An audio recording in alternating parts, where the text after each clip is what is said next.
Assalamualaikum, hai, it's me, Chandrika Fatia. Kali ini aku akan menceritakan perjalanan berdirinya Kentucky Fried Chicken atau yang biasa kita kenal dengan KFC.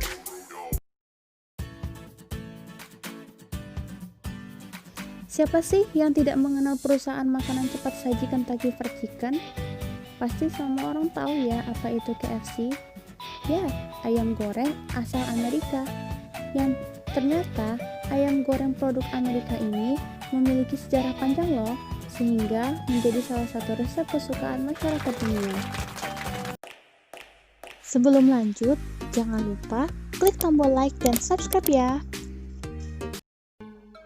KFC merupakan salah satu bisnis terbesar global industri pelayanan makanan dan secara luas dikenal di seluruh dunia sebagai wajah Colonel Sanders. Restoran makanan cepat saji ini terkenal dengan ayam gorengnya yang menggunakan 11 macam rempah dan metode unik untuk mempertahankan cita rasa ayam.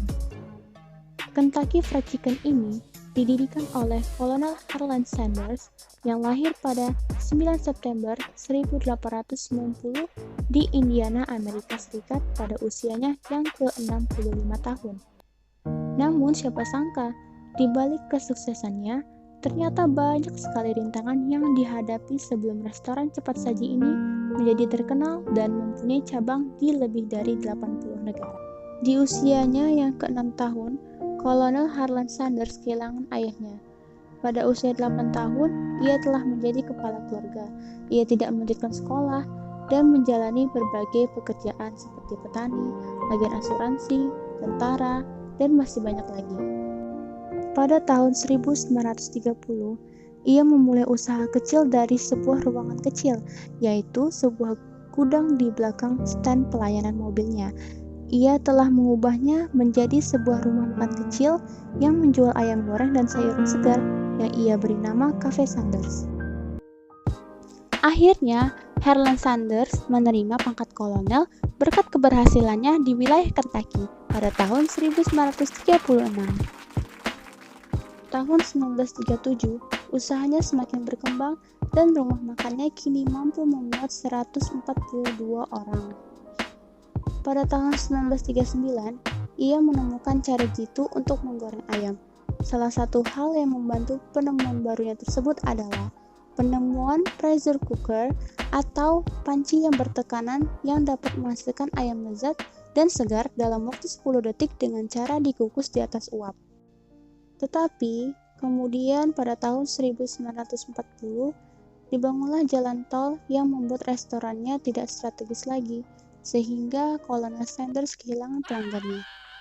Kolonel Sanders menjual rumah makannya dan digunakan untuk membayar utang. Pada waktu itu, ia hampir bangkrut dan akhirnya ia menutup tokonya. Sang kolonel pun memutuskan untuk pensiun.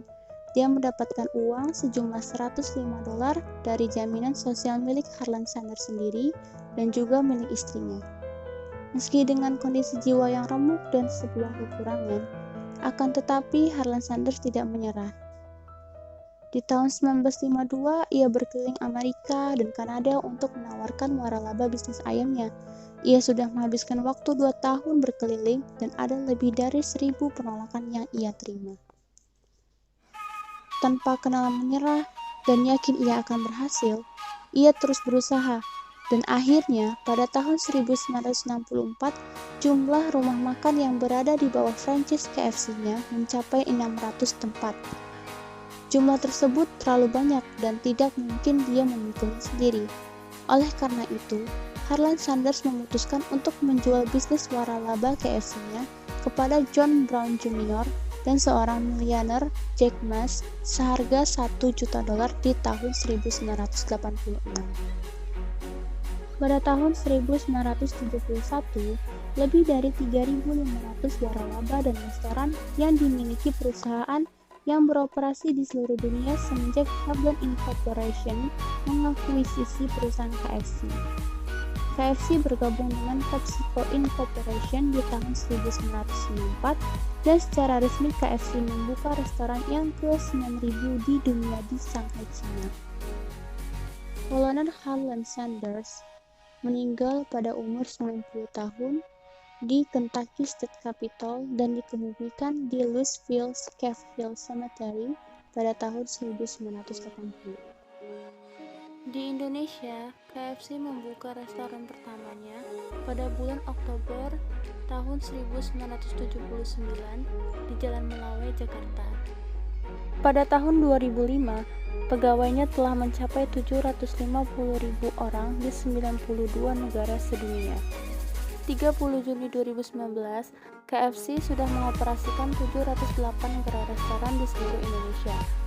KFC ini mengantongi pendapatan sebesar 3,371 triliun rupiah pada semester 1 2019 atau naik 13,65% dari periode yang sama tahun sebelumnya 2,966 triliun rupiah.